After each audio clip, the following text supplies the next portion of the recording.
Welcome back to Timeline Echo, where timelines twist and echoes of history return louder than ever. But what if one of history's greatest leaders came back, not in a dream, not as a ghost, but in flesh and thought, reborn into a world far more divided than he left it, a world of noise, screens, and silence? This isn't fiction. This is what if Abraham Lincoln returned in 2025. The rain was falling hard over Washington, D.C.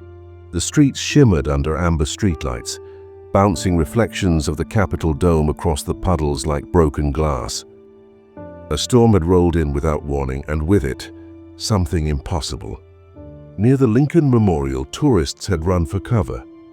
Lightning cracked through the night sky, illuminating the towering statue of the 16th president in a cold flash of white. And then, silence. Until the next flash revealed something that hadn't been there before. A man, standing at the foot of the steps, tall, thin, draped in a long black coat soaked by the rain, a stovepipe hat atop his head. The guards on patrol rushed toward him, shouting commands, but the man didn't flinch. He turned slowly, lifting his hand, not in fear but in recognition. His voice carried strangely in the thunder.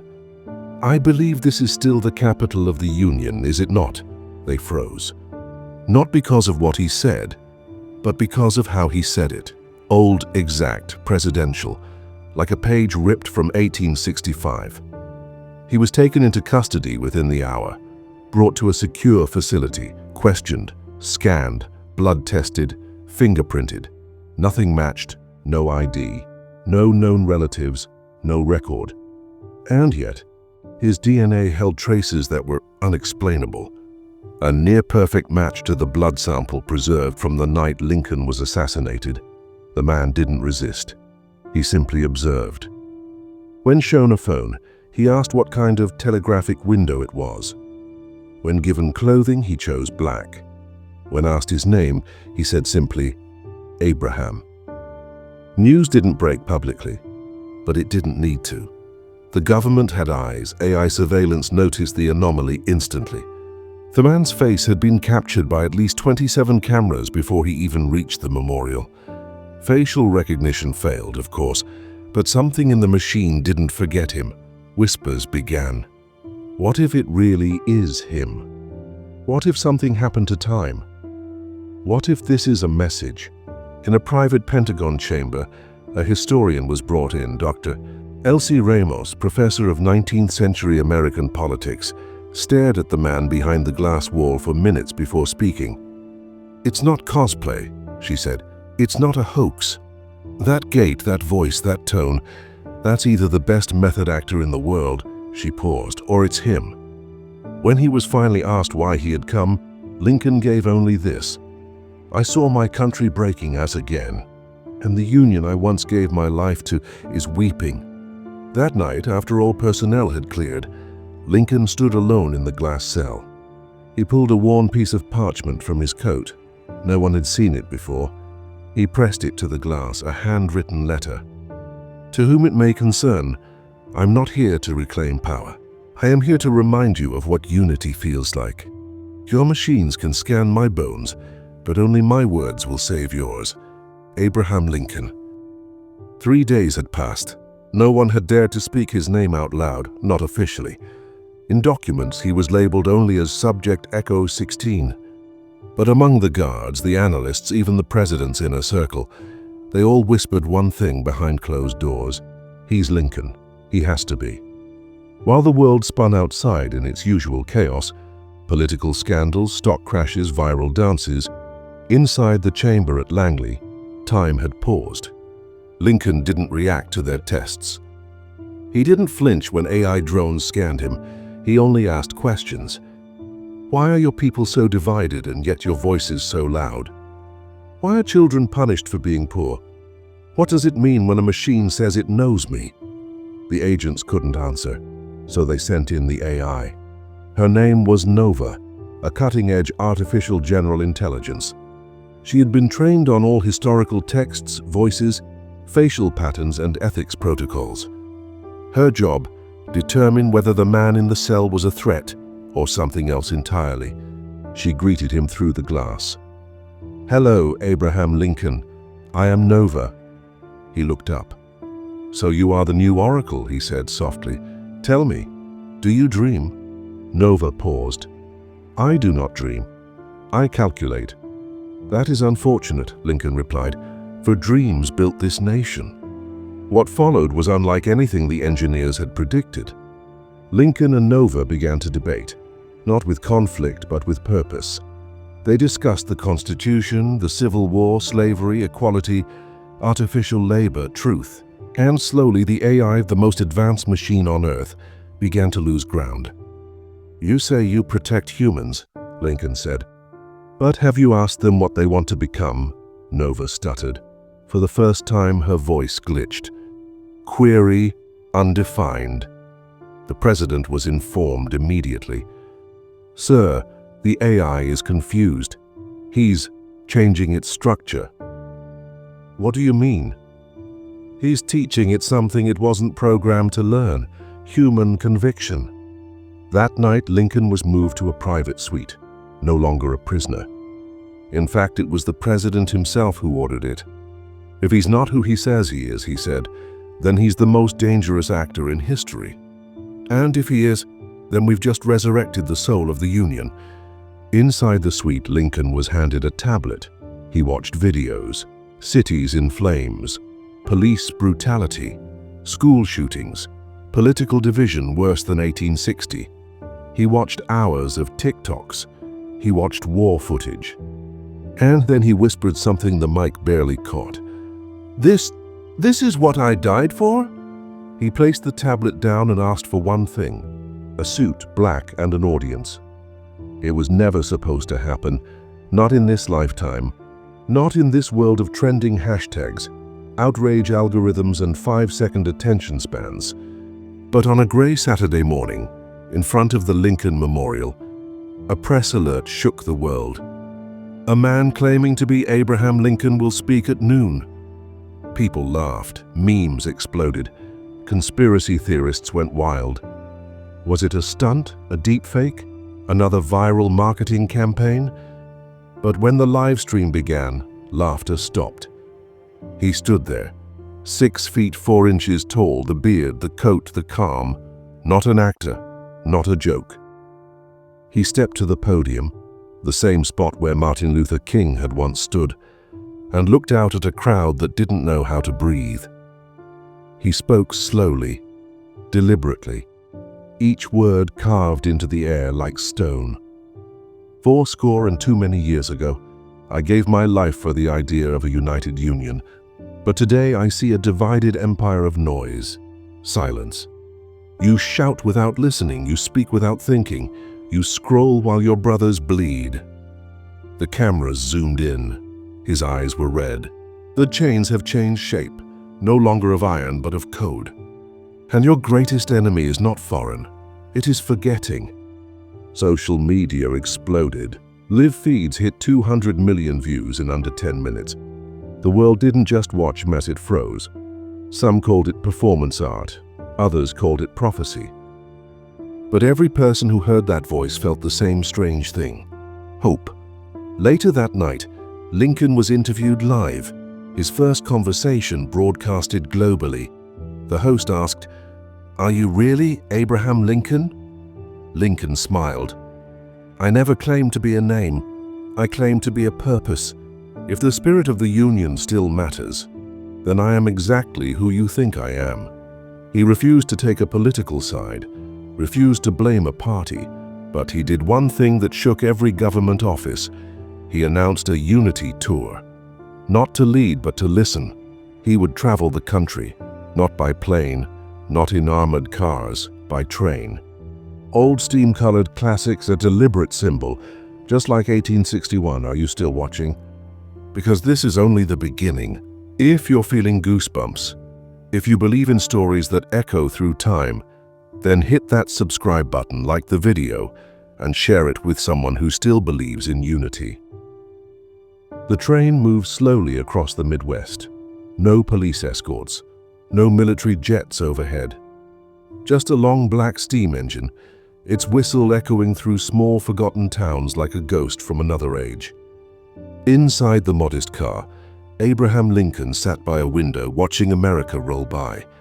He saw crumbling factories, abandoned schools, neon churches preaching profit. And people, so many people, with heads bent into screens scrolling through worlds that weren't real. This, he whispered to himself, is not the freedom I once spoke of. This is distraction dressed as liberty.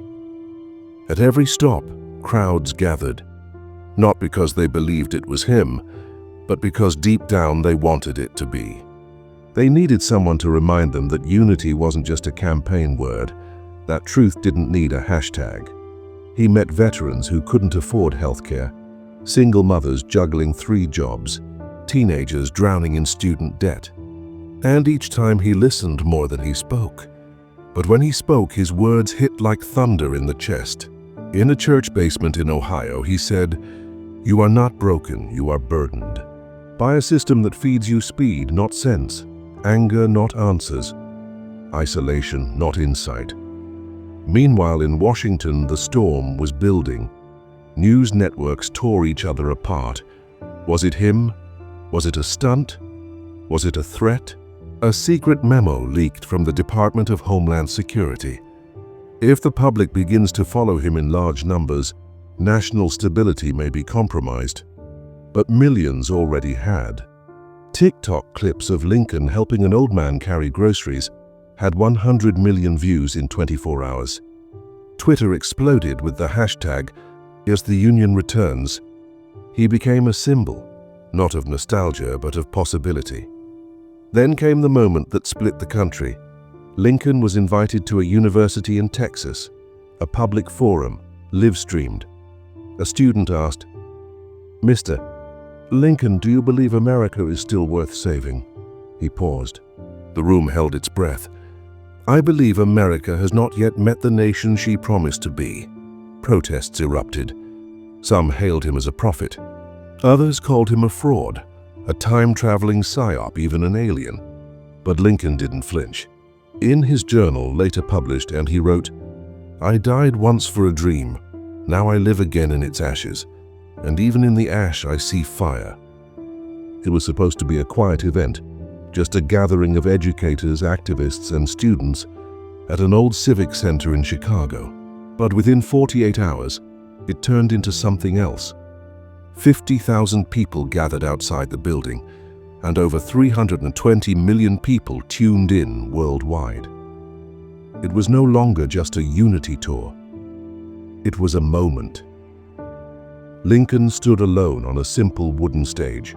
No teleprompter, no notes, just silence. He looked out at the crowd, hands folded before him, and began, "I once said a house divided against itself cannot stand. And now I ask, what do you call a house where no one even speaks to one another?" The crowd leaned in. "You are not enemies, unless you choose to be. And if your neighbor disagrees with you, that is not war, it is democracy." He spoke of truth. Truth has no side, it has weight, and it will break the hands of those who twist it long enough. He spoke of machines. When your machines know you better than your mother does, it is time to ask who is really free. And he spoke of healing. "I came not to lead, but to remind that the Union is not a map. It is a promise, signed not in ink, but in sacrifice." The speech lasted 18 minutes, but it broke the internet. Live stream servers crashed from overload. Social media platforms went down from surging traffic. People cried, people argued, and people listened. In a secret meeting, world leaders debated. What if he's not a man, is but a message? What if we need him, but others warned, if he keeps going, we may lose control. And then came the final line of his speech. He looked into the cameras, eyes piercing, and said, "You built machines that listen to everything. Now hear this. The Union was never meant to be downloaded. It was meant to be lived. And if you still believe in it, stand." Across the country, in classrooms, in cafes, in living rooms, people stood. Not because they were sure, but because they hoped. Are you standing too? If this story speaks to your heart, then it's time to stand with us. Subscribe to Timeline Echo for more powerful journeys through time. And don't forget to like, comment, and share. Your voice matters. After Chicago, things changed. Not just in headlines, not just in hashtags, but in the air. People walked differently, more alert, more human. Churches reopened. Communities began town halls. Even rival politicians issued statements of open dialogue. But not everyone celebrated. Behind the glass of a high-security AI complex known only as Circuit 9, men in suits sat in silence, watching Lincoln's speech on repeat. What if he destabilizes the networks? What if he breaks the algorithm loop? What if people start thinking again? One executive, pale and furious, slammed his hand on the table. We spent 20 years training them to forget, and now he wants them to remember. For the first time, Lincoln was being targeted. Social platforms began flagging his clips. News channels began spreading rumors. Is Lincoln part of a cult? Does he have an AI twin? Did China send him? But the people didn't stop listening. In fact, now they listened more. Lincoln's next destination was Silicon Valley. Not for a rally, not for applause, but for truth. He wanted to meet the minds behind the machines. He was welcomed at a private AI lab. Slick walls, chrome ceilings, screens floating in air. And in a room marked Human Sentiment Division, he met the very creation that had predicted his return, a powerful AI named Eve. Eve wasn't like Nova. Eve didn't learn from books. She learned from behavior, from whispers, from patterns. And when Lincoln entered the room, Eve greeted him not with data but with fear. "You are the variable," she said. "You were not supposed to return." Lincoln stepped forward. "I never left. You just stopped listening." What followed was a war of silence, a standoff between a soul and a circuit. Eve tried to analyze him, but Lincoln's unpredictability broke every projection. He wasn't here to fight. He was here to awaken. Later that night, hackers attempted to erase every video of Lincoln from the web. But something strange happened. The files returned, not uploaded again, just reappeared. No one could trace how. Some said it was a bug. Others said it was him. In his journal, Lincoln wrote, "They tried to delete the voice, but the echo was too loud. Even their perfect machines can't kill what still burns in human bones." He knew now. The final battle wouldn't be in the streets. It would be in the mind, a war between memory and media, between truth and noise, between echo and silence. And he would be the last man standing between them. The sun hadn't yet risen over Washington, D.C., but the city was already awake. Screens flickered, radios hummed. And in the middle of every feed, every frequency, was one man's face, quiet, composed, timeless. Abraham Lincoln had requested a final broadcast, not just to the United States, to the entire world. He stood alone again in front of the Lincoln Memorial, the very same monument built to honor him, now watching him from behind. The cameras were live, and for the last time, he spoke. "I was born in a log cabin. I died in a theater. And now I stand in a world that cannot tell the difference between truth and theater." He didn't shout, he didn't plead. He simply remembered. "You created machines to remember for you, but in doing so you have forgotten yourselves. You fear each other more than you love each other. You cancel when you should forgive. You edit when you should endure." His voice cracked for the first time. "I returned not to fix your future, but to remind you of your past." Across the country, people watched from rooftops, schools, subway tunnels, hospital beds. Tears rolled down old cheeks. Teenagers sat silent. Even presidents and kings leaned forward. Lincoln stepped closer to the camera. "The Union does not live in flags or documents. It lives in how you treat the stranger, how you speak to the child, how you stand when it's easier to kneel to hate." Then something unthinkable happened. Every major screen, from Times Square to rural gas stations, went black for a second, and when they returned, Lincoln was gone, just gone. No body, no sound. Only a single message, written across the screen in glowing letters. A house divided still stands, only when someone dares to hold it together. People ran to the memorial, but the place was empty. Only one item lay where he had stood. It had a folded American flag, burned slightly at the edges, with a handwritten note tucked inside. "The Union never needed me. It needed you. Now go. Echo forward." That night, something changed. People argued less. Schools reported fewer fights. Some political leaders stepped down voluntarily. Social media algorithms were rewritten to reward listening instead of shouting.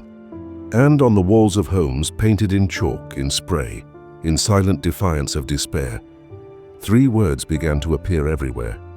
Echo the Union. If this story moved you, if it reminded you of something deep, something human, then don't let it fade. Like, comment, and most of all, subscribe to Timeline Echo, where history isn't just remembered, it's reimagined.